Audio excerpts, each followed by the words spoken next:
आगे हम अभ्यास 3 के एनसीईआरटी प्रवीण क्लासेस आप देख रहे हो। प्रवीण क्लासेस कक्षा 6 आप देख रहे हैं इंटीजर्स नंबर्स, पूर्णांक संख्याएं, integers number, integers number. Integers number means होता है पूर्णांक संख्याएं। अब पूर्णांक संख्याएं किसे कहते हैं? धनात्मक, ऋणात्मक, जितनी भी धनात्मक संख्याएं हैं और जितनी ऋणात्मक संख्याएं हैं, धनात्मक, ऋणात्मक और शून्य से मिलकर बनी हुई संख्याएं पूर्णांक संख्याएं कहलाती हैं। धनात्मक, ऋणात्मक और शून्य से मिलकर बनी हुई संख्याएं पूर्णांक संख्याएं कहलाती हैं। जैसे मैंने यहाँ पर लिया है, एक संख्या रेखा खींचा है, संख्या रेखा पर मैंने बीचों बीच जीरो लिया है, जीरो के दाहिनी तरफ मैंने धनात्मक संख्याएं ली हैं और जीरो के बाईं तरफ हमने ऋणात्मक संख्याएं ली हैं। अब यहाँ 1 से लेकर -6 तक सब में मैंने माइनस लगाया है और ये तीर का निशान दिया, ये अनंत तक चला जाएगा। ये तीर का निशान का मतलब ये होता है कि आगे भी संख्याएं हैं। मैंने सिर्फ आपको -6 तक दिखाया है, तो -1 से लेकर -6 तक ये सारी ऋणात्मक संख्या है, इसलिए मैंने इसको ऋणात्मक संख्याएं बोला। और यहाँ +1 से आगे किसी भी संख्या के आगे प्लस लिखा नहीं जाता है, प्लस छुपा रहता है। तो हमने लिखा +1, +2, +3, +4, +5, +6, ये सारी संख्याएं जो हैं वो धनात्मक है, इसलिए मैंने उसको धनात्मक लिखा। अब जीरो का आगे तो ना माइनस लगा है ना तो प्लस लगा है, ना तो जीरो ना तो माइनस है ना तो प्लस है, उसको बोलेंगे न्यूट्रल नंबर, जिसको उदासीन नंबर बोलते हैं। ऋणात्मक संख्याओं को इंग्लिश में बोलते हैं निगेटिव नंबर्स, इसको बोलते हैं पॉजिटिव नंबर और इसको बोलते हैं जीरो को न्यूट्रल नंबर। तो हमारा कैसा है? जीरो क्या है? हम शून्य हमारा क्या है? एक उदासीन पूर्णांक है या न्यूट्रल नंबर है। तो अब हमको ये पता करना है अभी इसके पहले जो हम लोग दूसरा लेसन ख़त्म किए हैं, तो उसमें पहले लेसन में मैंने सीखा प्राकृतिक संख्याएं, जो 1 से लेकर अनंत तक की संख्याओं को हम बोलते हैं प्राकृतिक संख्याएं। 1 से लेकर अनंत तक की संख्याओं को हम बोलते हैं प्राकृतिक संख्याएं। फिर मैंने दूसरा लेसन पढ़ा आपका पूर्ण संख्याएं, 0 से लेकर अनंत तक हम बोलते हैं पूर्ण संख्याएं। अब हमने देखा है पूर्णांक संख्याएं अभ्यास 3 के ए में, जब धनात्मक और ऋणात्मक और शून्य को भी यदि शामिल कर लें तब जाके हमारा बनता है पूर्णांक संख्या। यदि हम प्राकृतिक संख्या में जीरो को शामिल किए तो पूर्ण संख्या बन गया था, और इधर हम पॉजिटिव तो लिए ही थे, यदि हम निगेटिव भी संख्याएं ले लें तो हमारा बन जाता है पूर्णांक संख्याएं। तो इस प्रकार से हम ये परिभाषा इसकी बोल सकते हैं, पूर्णांक संख्याएं धनात्मक, ऋणात्मक और शून्य से मिलकर बनी हुई संख्याएं पूर्णांक संख्याएं कहलाती हैं। और जीरो भी क्या है? हमारा संख्या रेखा के बाईं तरफ, संख्या जीरो से बाईं की दाहिनी तरफ आपका ये दायां पद है, दायां हाथ है, तो दायां हाथ जो होता है वो ऋणात्मक संख्याएं होती है, और जो बाएं तरफ होता है, जो माइनस की तरफ होती है जितनी संख्या, उसको बोलते हैं ऋणात्मक संख्याएं। और जो जीरो होता है वो हमारा होता है उदासीन पूर्णांक, जिसको हम बोलते हैं न्यूट्रल नंबर। अब हम सवाल नंबर 1 की तरफ आ रहे हैं। सवाल नंबर 1 क्या कह रहा है? निम्नांकित सारणियों, कुछ सारणी दी है। सवाल नंबर 1 में भी दिया है सारणी, सवाल नंबर 2 में दिया है, इसलिए उन्होंने बोला सारणियों। निम्नांकित सारणियों में रिक्त स्थानों की पूर्ति कीजिए। जैसे यहाँ पर रिक्त स्थान है तो इन्हीं रिक्त स्थानों की पूर्ति करिए, रिक्त स्थानों को भरना है। रिक्त स्थानों की पूर्ति के लिए सारणी के नीचे 4 विकल्प दिए हैं, 1, 2, 3, 4 विकल्प दिए गए हैं, जिनमें से केवल एक ही सही है। चाहे ये सही हो, चाहे ये सही हो, चाहे ये सही हो, चाहे ये, चारों में से केवल एक ही सही है। और सही विकल्प चुनकर रिक्त स्थानों की पूर्ति कीजिए। मतलब सही विकल्प का आपको चुनाव करना है और यहाँ पर आपको भरना है। तो अब हमको पता करना है कि वो सही संख्या क्या हो सकती है। तो हमको क्या करना है, अब हमारे यहाँ पर देखिए, यहाँ पर दिया है 19, सबसे लास्ट वाला क्या दिया है -19, 23, 23 का इससे तरफ क्या दिया है -23, यहाँ पर दिया 25, तो यहाँ दिया है -25, यहाँ पर 29, यहाँ तक -29। अब उसी प्रकार यहाँ भी देखेंगे, 7 दिया है तो -7, 11 दिया है तो -11, 13 दिया है तो यहाँ पर होगा -13, क्योंकि 17 -17 तो हो ही चुका है, यहाँ पर 13 होगा -13। अब -13 हमारा विकल्प नंबर 2 सही है, यहाँ पर भर देंगे -13। आशा करते आपको समझ में आया है। यदि आप इसको समझ में आ गया है तो आप इसको नोट डाउन कर लीजिए या तो आप स्क्रीनशॉट लीजिए। और अभी तक हमारे वीडियो को यदि आपने लाइक नहीं किया है या और लोगों को पास शेयर नहीं किया है तो शेयर कर दीजिए, ताकि ज़्यादा से ज़्यादा लोग देख सकें। और हमारे चैनल को अभी तुरंत सब्सक्राइब कर लीजिए।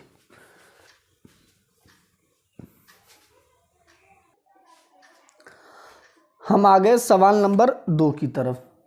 सवाल नंबर 2 वही बातें करना, यहाँ भी रिक्त स्थानों की पूर्ति आपको ही करना है। कह रहा है निम्नांकित सारणियों में रिक्त स्थानों की पूर्ति के लिए सारणी के नीचे 4 विकल्प दिए गए हैं, जिनमें से केवल एक ही सही है। सही विकल्प चुनकर रिक्त स्थानों की पूर्ति कीजिए।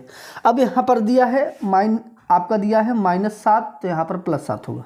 यहाँ पर -7 तो +7, यहाँ पर +25 तो -25, यहाँ पर -13 तो यहाँ पर +13। एक सेकेंड, अब देखो यहाँ पर -7 तो +7, यहाँ पर +25 तो -25, यहाँ पर 13 तो यहाँ पर दिया है आपका +13, यहाँ पर दिया 31, यहाँ पर दिया -31। अब इसी प्रकार यहाँ पर दिया है 5, यहाँ पर दिया है -5, यहाँ पर दिया -8, यहाँ पर दिया +8, फिर यहाँ पर दिया 11, यहाँ पर दिया -11, यहाँ पर दिया -14, तो यहाँ पर होगा +14। ऐसे फिर से आप देख लीजिए, कन्फ्यूजन हो गए होंगे।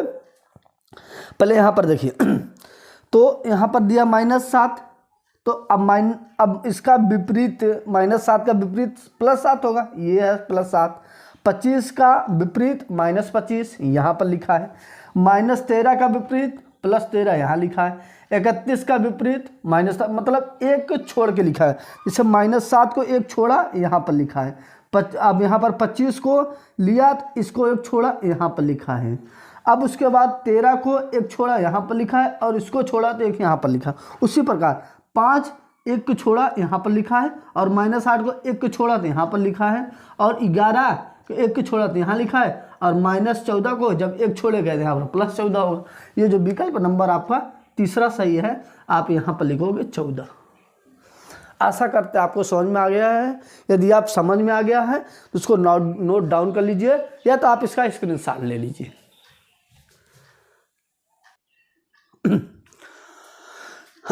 आ गए हम सवाल नंबर 3 की तरफ। कह रहा निम्नलिखित को पूर्णांक के रूप में लिखिए। जितनी भी सवाल दिया है, जितना भी ये विकल्प दिए हैं 5 सवाल दिया है, कह रहा निम्नलिखित में को पूर्णांक के रूप में लिखिए। पूरब को धन दिशा मानना है। ये ऊपर की दिशा, ये आपकी पूरब है। आपको पता है इस तरफ जितनी भी संख्याएं होंगी सारी धनात्मक होगी। पूरब को धन दिशा तथा समुद्र तल से ऊंचाई को धन दिशा। सपोज दैट जैसे ये समुद्र है आपका, ये आपका पताल है, ये आपका पानी ऊपर है, तो जो ऊपर वाला रहेगा वो आपका धनात्मक होगा, जो नीचे वाला होगा वो ऋणात्मक होगा। और को धन दिशा मानिए। अब जब आपका ये पूरब वाला, जब पूरब आपका ये धनात्मक है तो ये पश्चिम वाला आपका ऋणात्मक होगा।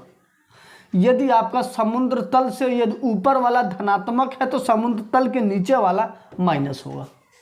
यदि आप डिग्री सेल्सियस टेम्परेचर या तापमान नापते हैं तो जो हमारा ऊपर की तरफ दिया रहता है। जैसे मान सपोज ये हमारा तापमापी है, ये वाली लाइन जो हमारी इधर है ये ऊर्ध्वाधर है, ऊर्ध्वाधर वाली लाइन को ऊपर वाला दे, जैसे मान लो हमारा ये तापमापी है, तो ये जो ऊपर का जो होता है, सपो यहाँ पर आपका जीरो होता है, यहाँ पर आपका जीरो होता है, तो जीरो से ऊपर वाला सभी पॉजिटिव होते हैं और जीरो से सभी छोटे वाले सारे जीरो से सारे ऋणात्मक हो, जीरो से जो नीचे वाले होते हैं वो सारे ऋणात्मक होते हैं।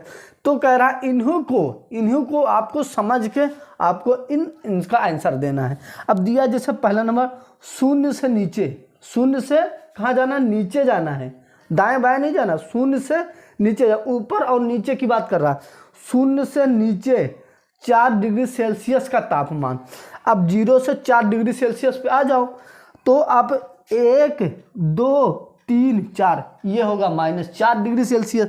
तो शून्य से जब नीचे जाओगे तो शून्य के नीचे हमेशा माइनस में जाओगे तो 4 डिग्री सेल्सियस का तापमान मिलेगा, मतलब बहुत ठंडा मिलेगा। क्या मिलेगा? बहुत ठंडा मिलेगा। तो 0 डिग्री सेल्सियस पे इंसान का बर्फ बनना स्टार्ट होता है, तो माइनस जैसे होता है उससे बर्फ बनने लगता है, तो -4 पे तो एकदम से बर्फ बन जाएगा। तो आप यहाँ पर लिखोगे -4 डिग्री सेल्सियस। इसका आंसर मैं यहाँ पर लिख दे रहा हूँ -4 डिग्री सेल्सियस। इसका आंसर होगा -4 डिग्री सेल्सियस।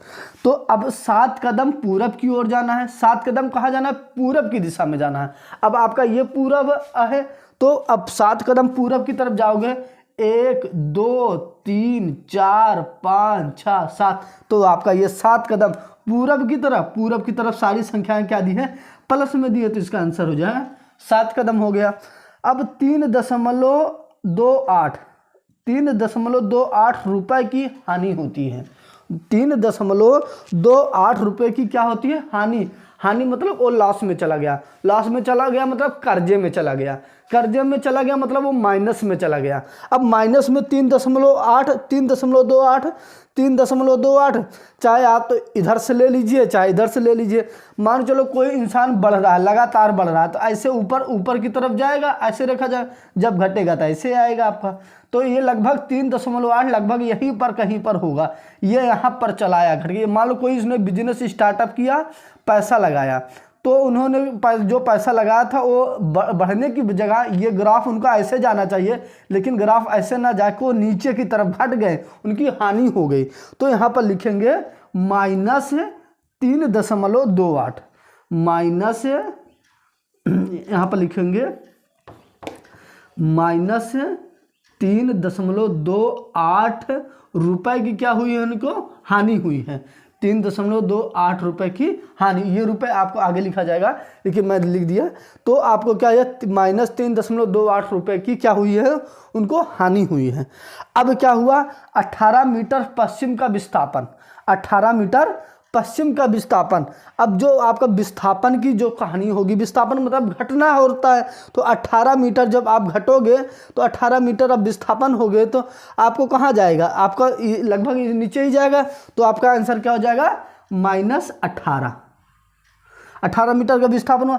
और समुद्र तल से 1000 मीटर की ऊंचाई हुई है। समुद्र तल से 8 मीटर की ऊंचाई मतलब ऊपर की तरफ है। ये आपका ऊंचा है, ये आपका नीचे है। तो ऊपर वाला जब जाओगे तो 1000 मीटर, तो आपको क्या हो जाएगा? तो आपका प्लस 1000 मीटर हो जाएगा, क्योंकि हम ऊपर की तरफ जा रहे हैं। हम ऊपर जितनी जाएंगे ऊपर पॉजिटिव संख्या मिलेंगी, तो 1000 भी तो ऊपर ही होगा। तो हमारा ये फाइनल आंसर होता है। आशा करता आप इसको नोट डाउन कर लीजिए, और या तो आप स्क्रीनशॉट ले लीजिए। आगे हम सवाल नंबर 4 की तरफ। कह रहा निम्नलिखित पूर्णांकों के योगात्मक प्रतिलोम लिखिए। अब आपको पता होना चाहिए योगात्मक प्रतिलोम क्या होता है। योगात्मक प्रतिलोम होता है किसी संख्या में, कोई भी संख्या में क्या जोड़ें या क्या घटाएं कि उसका मान शून्य हो जाए। किसी संख्या में क्या जोड़ें कि उसका मान क्या हो जाए? वो शून्य हो जाए। जैसे 9 में हम क्या जोड़ें कि इसका मान शून्य हो जाए? तो यदि हम +9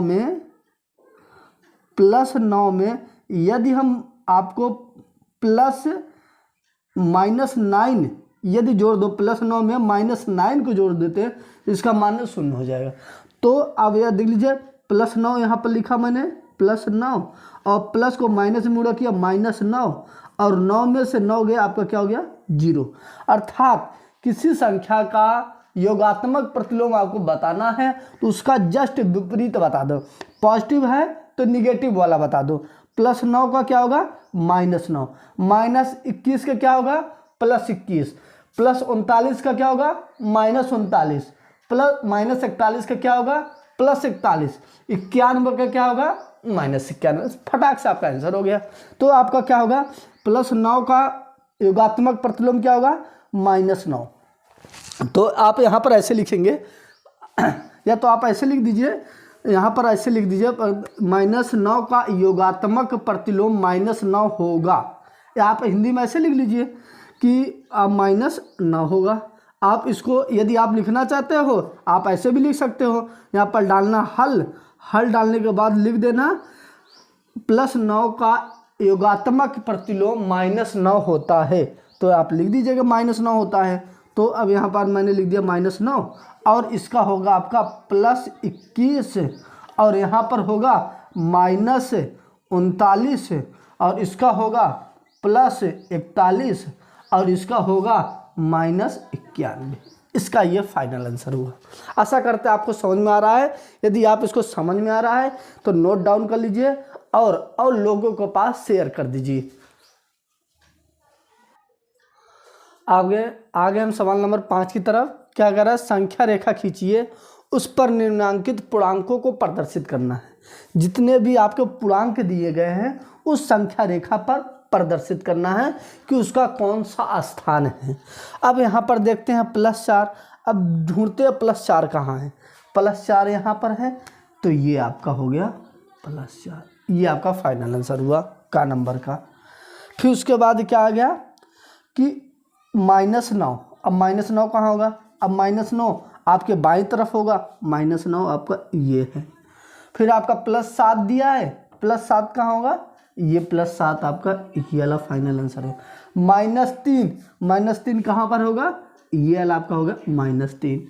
फिर आपका दिया क्या है -6, तो -6 कहाँ पर, यहाँ पर होगा। यही आपका आंसर हो गया। पांचों आपके हो गए, ये आपके समझ में आ गया।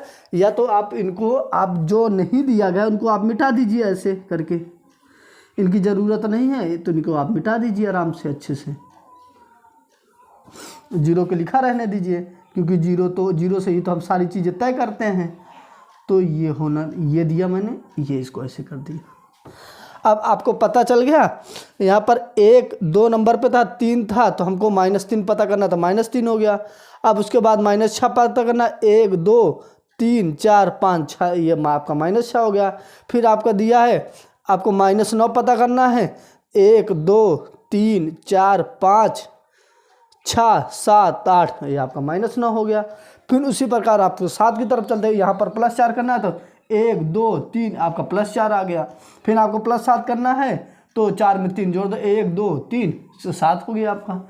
आशा करता है आपको समझ में आ रहा है। यदि आपको समझ में आ रहा तो उतार लीजिए। ये तो मैंने एक ही सवाल को, मतलब सारे सवाल को एक में ही दिखा दिया, लेकिन आपको ऐसे नहीं दिखाना। आपको एक संख्या, जैसे आपको 4 पूछा तो आपको 4, जैसे सभी एक साथ पूछा तो आप ऐसे दिखा सकते हो, लेकिन पूछ लिए +4 कहाँ पर होगा, तो आपको संख्या रेखा इतना सा बनाना है, इतना बनाना, ये आपको यहाँ पर दिखा देना है। या तो आप पूरा बना दीजिए, सिर्फ 4 को दिखा दीजिए। आपको आप यहाँ पर ऐसे भी ले जाकर आप दिखा सकते हो, इसको आप यहाँ पर ले जाइए, ये ऐसे दिखा दीजिए, 1 2 3 4 आप यहाँ पर दिखा दीजिए, ऐसे आप दिखा दीजिए। या तो आपकी मर्जी ऊपर, आप यहाँ पर सिर्फ तुमको संख्या रेखा पर वो दिखाना था, मैंने आपको दिखा दिया। आगे हम सवाल नंबर 6 की तरफ। सवाल नंबर 6 क्या कह रहा है, पूर्णांकों को ऊर्ध्वाधर बोले थे लंबवत, ऐसे ऊर्ध्वाधर मतलब लंबवत। जैसे ये हमारी लाइन क्या है, ऊर्ध्वाधर है, ये क्या है, क्षैतिज है। ये क्या है, आपकी क्षैतिज है। जो लंबी रेखा होती है उसको ऊर्ध्वाधर बोलते हैं या लंबवत रेखा बोलते हैं। जो क्षैतिज होती है तो उसको, जो ऐसे नीचे से खींची गई रेखा को हम क्षैतिज रेखा बोलते हैं। तो कह रहा है पूर्णांकों को ऊर्ध्वाधर संख्या रेखा पर दिखा सकते हैं। ये आपका ऊर्ध्वाधर खींचा, इस पे संख्या रेखा मैंने दिखाया है। कह रहा दिखा सकते हैं जिस पर ऊपर की दिशा को धनात्मक, ऊपर वाले को 0 से लेकर ऊपर की जितनी संख्या उसको धनात्मक लिखना है और 0 से जितनी भी संख्या लिखना उसको माइनस में लिखना है। कह रहा धनात्मक तथा नीचे की दिशा को ऋणात्मक माना जाता है। प्रश्नांकित संख्या रेखा देखिए और निम्नांकित प्रश्नों के उत्तर दीजिए। अब इसको आपको उत्तर देखना, जैसे यहाँ पर दिया ए बिंदु जो है वो +7 है, ए बिंदु जो है वो +7 है, ये बात करेक्ट है। ए बिंदु जो है वो +7 है, तो कौन सा बिंदु -7 होगा? ये अब -7 कहाँ पर होगा? अब नीचे चले आइए। अब यहाँ पर देखो 1 0, ये 0 है, तो यहाँ पर ये होगा 1 2 3 4 5 6 7, तो ये होगा आपका जो ई बिंदु है वो -7 होगा। तो इसका आंसर होगा, कह रहा कौन सा बिंदु -7 है, तो आपको बताना -7 वह बिंदु है, -7 का बिंदु जो होगा वो ई होगा। क्या होगा? ई होगा। यहाँ पर आप लिखोगे फाइनल आंसर, ऐसे लिख लेना यहाँ पर ई, ये आपका ई हो गया। और कह रहा बिंदु बी किस पूर्णांकों को निरूपित करता है? अब बी को देखिए कहाँ पर बी है, अब ढूंढिए। अब यहाँ पर बी है, अब बी देखो, अब यहाँ पर बी कौन सा संख्या हो सकती है? ये 0 है, ये -2, ये -3, तो जो बी बिंदु है वो क्या है? -3। आप यहाँ लिख दोगे -3। अब कह रहा है बिंदु बी का विपरीत बिंदु बताइए। बिंदु बी का अब विपरीत बिंदु बताना है, मतलब इसका बी को उल्टा क्या हो सकता है? अब बी को जैसे यहाँ पर हम 1 2 3 पे आए थे, ऐसे ऊपर उल्टा जाना है 0 से 1 2 3, बी को उल्टा क्या है? सी है। तो यहाँ पर बिंदु बी का विपरीत बिंदु होगा वो क्या होगा? सी होगा। यहाँ पर आप लिखोगे सी, तो यहाँ पर आप क्या लिख दोगे? सी। अब उसके बाद क्या आ जाएगा? बिंदु डी और के और एल से निरूपित पूर्णांक लिखिए। अब डी का क्या है? कौन सी संख्या है? गिनती पूछ रहा है। और के की कौन सी गिनती है और एल की कौन सी गिनती है? अब डी पे जाइए। अब डी यहाँ पर है, जब आपका ये +7 है, ये आपका +6 होगा, ये +5 होगा। जो डी की बिंदु होगी वो क्या होगी? 5 होगी। क्या होगी? 5, तो वो भी +5, तो यहाँ पर लिखेंगे 5। आगे प्लस लिखो या न लिखो, आप लिखना चाहते हो लिख दीजिए, फिर कॉमा लगाइए, फिर यहाँ पर लिखा के। अब के का बिंदु के कहाँ पर है? अब यहाँ पर के है, अब ये 0 है, तो यहाँ पर गिन लीजिए। ये आपका होगा -1 -2 -3 -4 -5। यहाँ पर के का बिंदु क्या है? -5, ये लिख दिया। और एल के क्या है? और यहाँ पर एल क्या है? अब एल ढूंढो कहाँ पर है? एल ये है, जब ये +7 है, ये तो +6 होगा, तो यहाँ पर लिखोगे +6। ये आपका फाइनल आंसर हो गया। फिर उसके बाद कह रहा है बिंदु डी और के और एल के विपरीत क्या है? अब डी का विपरीत क्या है? अब डी अब कहाँ पर है? डी। अब डी किस कैसरे नंबर पे है? 0 से। यहाँ पर जाइए 1 2 3 4 5, 5वें नंबर पे है। तो अब इसका विपरीत नीचे चले आइए, 1 2 3 4 5। डी का उल्टा क्या है? के। आप यहाँ पर लिख दोगे डी का उल्टा जो है वो क्या आपका क्या है? के। और के का उल्टा क्या है? अब के यहाँ पर 1 2 3 नंबर पे है के, इधर से चले 1 2 3, 3 नंबर पे क्या है? के है। तो उल्टा क्या हो गया इसका? के। यहाँ पर के का उल्टा क्या हो गया? डी। और एल का उल्टा क्या है? जब एल आपका 6 नंबर पे है तो आपका ये 6 नंबर पे आपका एम है, क्योंकि ई नंबर पे तो 7 है, तो एम आपका क्या होगा? इसका विपरीत क्या होगा? एम होगा।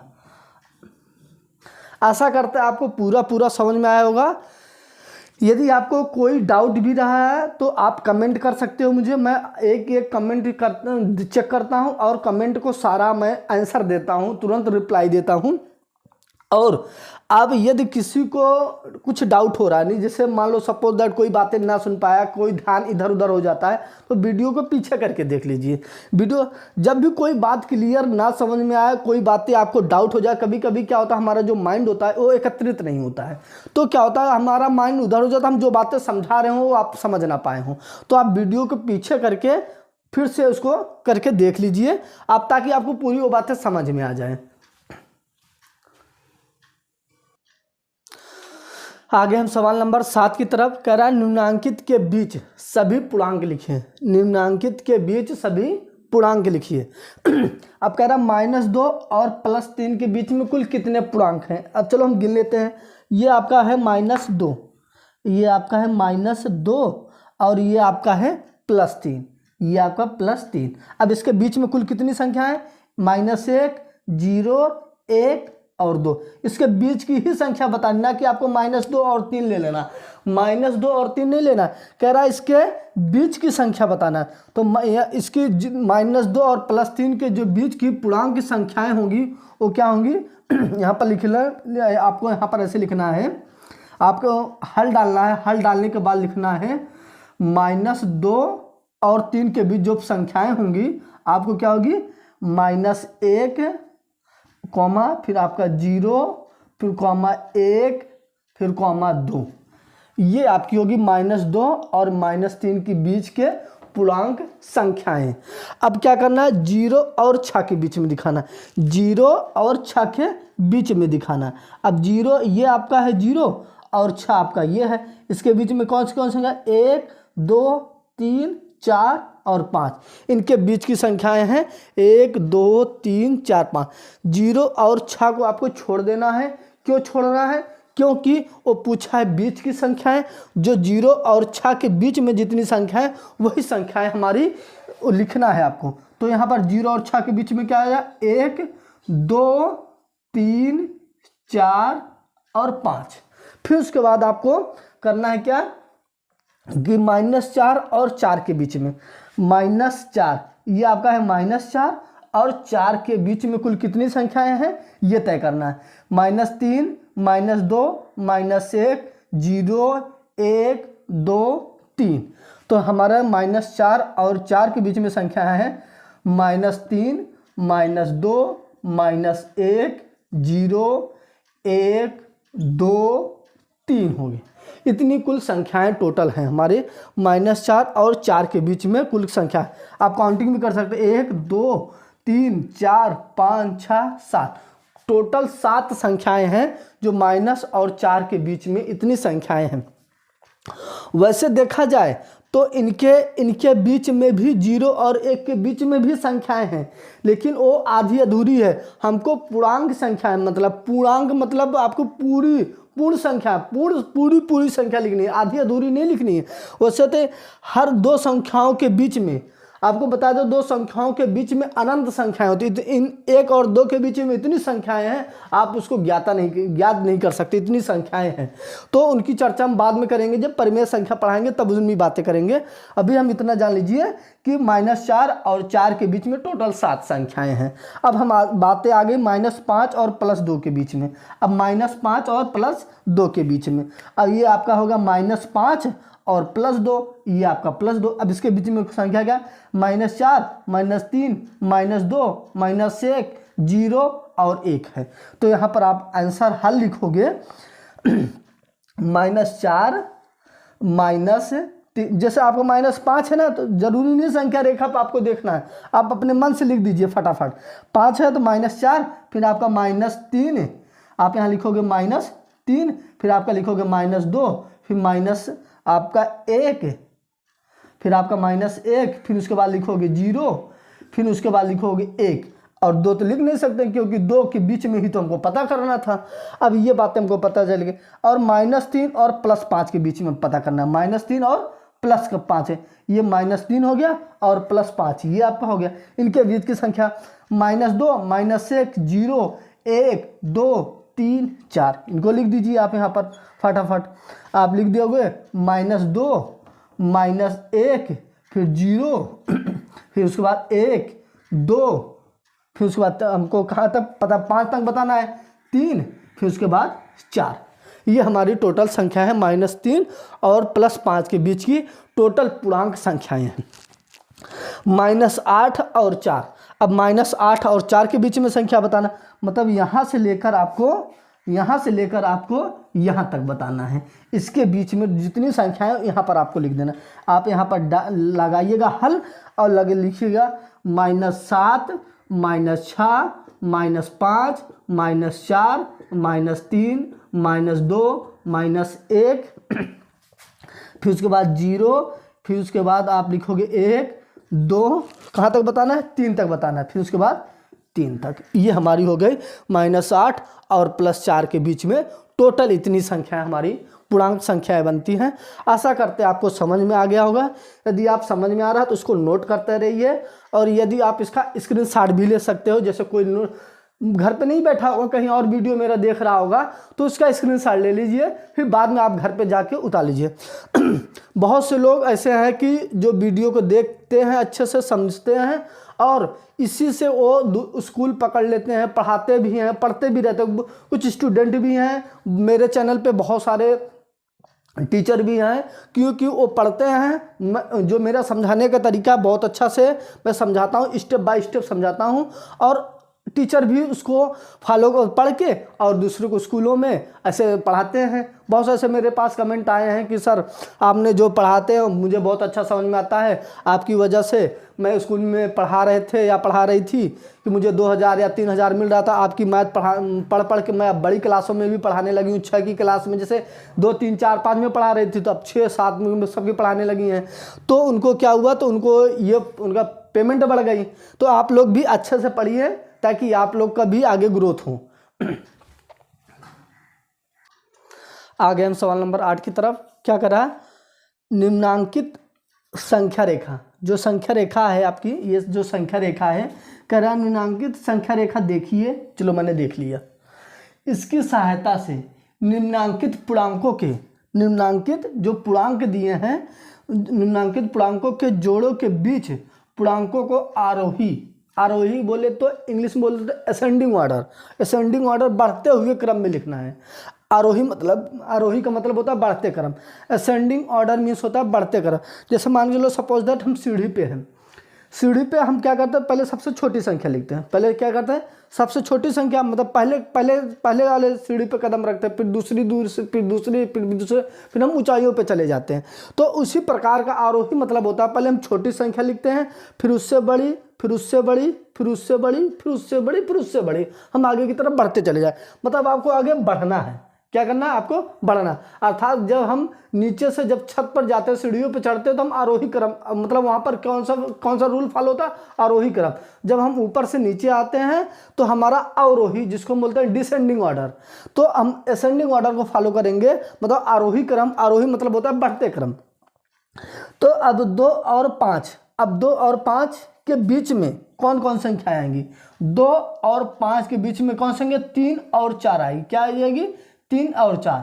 अब हम लोगों ने अगले सवाल में 7 नंबर में भी यही किया था, उनके बीच की संख्याएं।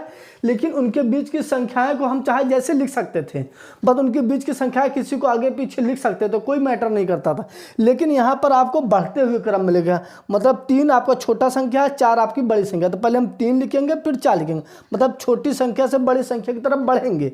तो हम यहाँ पर लिखेंगे 2 और 5 के बीच के पूर्णांक आरोही क्रम में क्या होंगे? 2 और 5 के बीच में 3 और 4 होंगे। क्या होंगे? 3 और 4 होंगे। तो यहाँ पर लिखेंगे 3 और 4। ये हो गया 2 और 5 के बीच के पूर्णांक आरोही क्रम में 3 और 4 होंगे। ऐसे -4 और 4, ये आपका हो गया -4। तो -4 और 0, -4 और 0 के बीच में क्या है? -3, -2, -1। तो -3 सबसे छोटी संख्या है। ये मत सोचिए कि -1 छोटी संख्या नहीं, जो जितनी बड़ी संख्या है और उस पर माइनस लिखी होती है वह उतनी छोटी होती है, क्योंकि ये -3 रुपये क्या है, ये सपोज दैट जैसे आप मान लो पैसे में मान लीजिए, रुपए में मान लीजिए कि ये -3 रुपये कर्जे में है, ये सिर्फ -2 रुपये में कर्जे, ये सिर्फ -1 रुपये में कर्जे। तो कौन से ज़्यादा कर्जेदार है, -3 रुपये वाला सबसे छोटा तो ये इंसान है ना, इसको ज़्यादा कमाने पड़ेंगे, ज़्यादा इसको चुकाना पड़ेगा। तो ये आपका सबसे छोटा है, फिर उससे बड़ा, फिर उससे बड़ा। तो यहाँ पर हम लिखेंगे, पहले आप यही बातें यहाँ पर लिख लीजिएगा और मैं यही बातें यहाँ पर लिख दे रहा हूँ। तो आपको हो जाएगा -4 और 0 की -4 और 0 की भी -3 -2 -1। यहाँ पर लिखेंगे -3 -2 -1। ये आपका आंसर हो गया। अब उसी प्रकार आपको क्या लिखना है, 3 और 8 के बीच में। 3 और 8 के बीच में क्या होगा आपका 3 और 8 के बीच में, यहाँ पर 3 और 8 के बीच में क्या है, 4 5 6 7। ये अब देखो हम यहाँ से लिखना स्टार्ट करेंगे। अभी हम लोग जैसे बीच की संख्या 3 और 8 के बीच की पूर्णांक संख्या बताना, किसी को हम 7 8 6 5 लिख सकते हैं, लेकिन जब बोल रहा है कि आरोही क्रम में लिखना, तो आपको पहले लिखना है 3 और 8 के बीच में। आपको 3 और 8 के बीच में बताना है, तो 3 और 8 के बीच में क्या है, 4 5 6 7। तो यहाँ पर लिखेंगे आप 4 5 6 7, 4 5 6 7। ये आपकी हो गई 3 और 4 के बीच की संख्याएं। तो आप चाहे तो आपका जैसे मिस्टेक हो रहा तो आप यहाँ से ऐसे उतार लीजिए ताकि आपकी कन्फ्यूजन ना बनिए। फिर उसके बाद आप क्या ये बातें आप यहाँ पर उसको उतार लीजिएगा हर सवाल को करते हुए। हम तो एक में आपको बता दे रहे हैं, आपको करके दिखाया है। देखो टीचर का मतलब होता है वो सिर्फ राह दिखाता, आपको रास्ता दिखाता, चलना आपको है। जैसे मान के चलो सपोज दैट पिताजी क्या होते हैं, वो जैसे बच्चा पूछता है आसमान को, तारे को दिखाता है, तो जब वो तारे को दिखाता है तो बच्चा यदि उंगली देखता रहेगा पापा का तो आसमान नहीं देख पाएगा। उंगली नहीं देखना है, वो सिर्फ इशारा कर रहा है, आपको इशारा करना, देखना कहाँ है आपको, आसमान की तरफ। वैसे टीचर क्या होता है, सिर्फ आपको गाइड कर रहा है, आपको आपके जो डाउट है वो क्लियर कर रहा है, करना आपको ही है, हल करना आपको ही है। बहरहाल मैं आपको हर सवाल बता देता हूँ ताकि आप एक बार पूरी बातें समझ लो, फिर आप कॉपी उठाइए, फटाफट आप सारे सवाल कर लीजिए, एग्जाम में आइए सारे सवाल कर लीजिए। मैं हर सवाल इसलिए बताता हूँ आप साथ वो बातें आप उस वाली सवाल में ना समझ पाए तो इस वाले सवाल में समझ लो, ये वाली बातें उसमें ना समझ पाए तो इसमें समझ ली। मतलब आपको मैं लास्ट तक समझा के ही छोड़ूंगा, कहते नहीं जब तक तोड़ूंगा नहीं तब तक छोड़ूंगा नहीं, वही कहानी है। तो यहाँ पर 0 और 4 के बीच में क्या आएगा आपका 0 और 4 के बीच में, 0 और 4 के बीच में यहाँ पर देखेंगे 0 और 4 के बीच में 1 2 3। तो यहाँ पर लिखेंगे 1 और 2 3, यहाँ पर लिखेंगे 1 2 3। ये हो गया 0 और 4 के बीच की पूर्णांक संख्याएं, वो भी आरोही क्रम में। अब हम यहाँ पर पढ़ते हैं, आपका यहाँ पर आप लिख लीजिएगा फिर -5 और -2, -5 और -2। तो -5 और -2 के बीच में क्या है, -4 -3। तो यहाँ पर हम लिखेंगे -4 और -3, -4 -3। ये आपकी संख्या हो गई। फिर उसके बाद क्या है, तो यहाँ पर आप लिखोगे ऐसे तीर का निशान मान लें ताकि आपको डाउट न होता, कन्फ्यूजन ना होइए। -1 और 4 के बीच में, -1 और 4 के बीच में, -1 और +4 के बीच में, +4 के बीच में यहाँ पर तो 0 1 2 3 होगा। तो यहाँ पर लिखोगे 0 1 2 1 2, फिर उसके बाद क्या आ जाएगा आपका 3। ये आपकी होगी -1 और 4 के बीच में पूर्णांक संख्या है। आपका 8 नंबर भी आपको अच्छे से समझ में आ गया। यदि आपको समझ में आ रहा है तो उसको नोट डाउन कर दीजिए, और अभी हमारे वीडियो को यदि आप लाइक नहीं किए तो लाइक भी कर दीजिए, हाँ, और लोगों के पास शेयर भी कर दीजिए, तो ताकि और से ज़्यादा लोग देखें, अपने रिश्तेदार, अपने भाई बहन, जितने भी आपके व्हाट्सएप ग्रुप में जितने भी लोग हैं सबके पास शेयर कर दीजिए, और उनको बताइए मेरे बारे में कि सर बहुत अच्छा पढ़ाते हैं, हर सवाल को अच्छे से क्लियर करते हैं। तो थोड़ा सा आप लोग इतना सपोर्ट करिए, मैं आपको एक एक सवाल, एक एक चीज़ें पूरा 6 से लेकर 12 तक एक सवाल बताऊंगा। यदि कोई टीचर की या कोई चीज़ की तैयारी कर रहा है उसके लिए एक एक सवाल बताऊंगा, जिससे वो क्या होगा, उसका फ़ायदा हो जाएगा कि और फ्री ऑफ कास्ट है, कोई पैसा भी कोई चार्ज नहीं लगता रहा है। आपको मैथ जो भी होगा, मैथ भी पढ़ाया जाएगा, फिजिक्स भी पढ़ाया जाएगा, सारे सब्जेक्ट आपको पढ़ाए जाएंगे। लेकिन बस आप वीडियो पे बने रहिए, मैं धीरे धीरे आपको एक एक वीडियो हर चीज़ अपलोड करता रहूँगा। आगे हम सवाल नंबर 9 की तरफ। सवाल नंबर 9 क्या करा, निम्नलिखित के मान ज्ञात कीजिए। निम्नलिखित के मान ज्ञात करना है।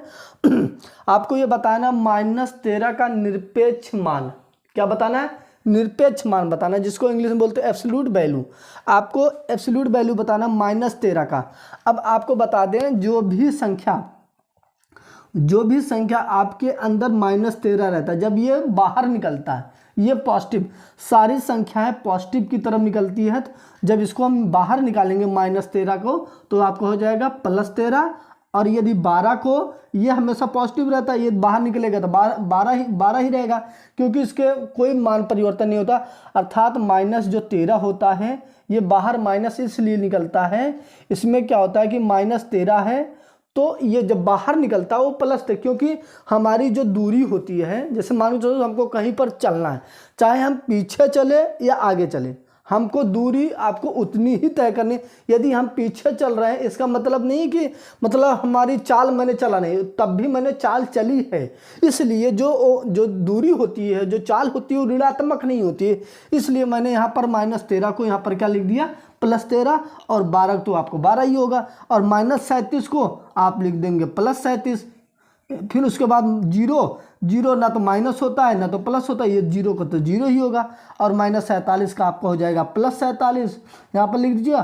और 101 का आपका प्लस वाला 101 है तो आपका 101 ही हो जाएगा। ये आपका फाइनल आंसर बनता है। अब आपका एब्सोल्यूट वैल्यू या निरपेक्ष मान आपका क्या हो जाएगा, -13 का। यदि आप माइनस है तो उसको पॉजिटिव कर दीजिए, पॉजिटिव है तो पॉजिटिव ही रहने दीजिए। तो हमने क्या किया, -13 था तो +13 कर दिया, 12 था तो +12 कर दिया, -37 था तो +37 कर दिया, और 0 था तो 0 हो गया, -47 था तो +47 कर दिया, और 101 था तो आपका 101 ही रहेगा, क्योंकि पॉजिटिव है। मैंने बोला तो ऋणात्मक वाले को पॉजिटिव करना है और पॉजिटिव वाले को पॉजिटिव ही रहना है, मतलब धनात्मक वाले को धनात्मक ही रहना है। तो आशा करते हैं आपको समझ में आया है। अब चलते हम सवाल नंबर आगे की तरफ। आगे हम सवाल नंबर 10 की तरफ, जो सवाल नंबर आपका आखिरी है। कह रहा है अपनी अभ्यास पुस्तिका में सत्य या असत्य कथन की पहचान लिखिए। अपनी अभ्यास पुस्तिका में सत्य या असत्य कथन की पहचान लिखिए। मतलब आपको ये बताना है सत्य है कि असत्य है। अब यहाँ पर लिखा है सबसे छोटा पूर्णांक 0 है। ओहो, ये बात तो एकदम से गलत है, क्योंकि मैंने यहाँ पर लिखा है 0 से भी छोटा काफ़ी पूर्णांक होते हैं, तो 0 सबसे छोटा पूर्णांक 0 नहीं है। इसलिए क्या है, ये हमारी कथन क्या है, ये असत्य है। क्या है कथन, ये हमारा असत्य मतलब गलत है, अर्थात ये कहने वाला जो इंसान बोल रहा है ये झूठा है। क्या है, झूठा है। तो कह रहा सबसे छोटा पूर्णांक क्या है, वो 0 है। ये बात गलत है, ये असत्य है, क्योंकि उससे भी छोटा काफ़ी संख्याएं होती है, काफ़ी पूर्णांक होते हैं। इसलिए ये कहना हमारा क्या होगा, असत्य होगा। क्या होगा, असत्य हो गया। फिर उसके बाद कह रहा 0 का विपरीत नहीं होता, 0 का विपरीत नहीं होता है। ये बात सत्य है, क्योंकि -1 का विपरीत आपका 1 हो जाएगा, -2 का विपरीत आपका +2 हो जाएगा, -3 का विपरीत +3 हो जाएगा, क्योंकि हर एक का एक जोड़ा बना है, एक दूसरे के क्या है, एक दूसरे के जोड़े हैं। लेकिन 0 क्या है भाई, अकेला है, अर्थात इसका कोई नहीं है।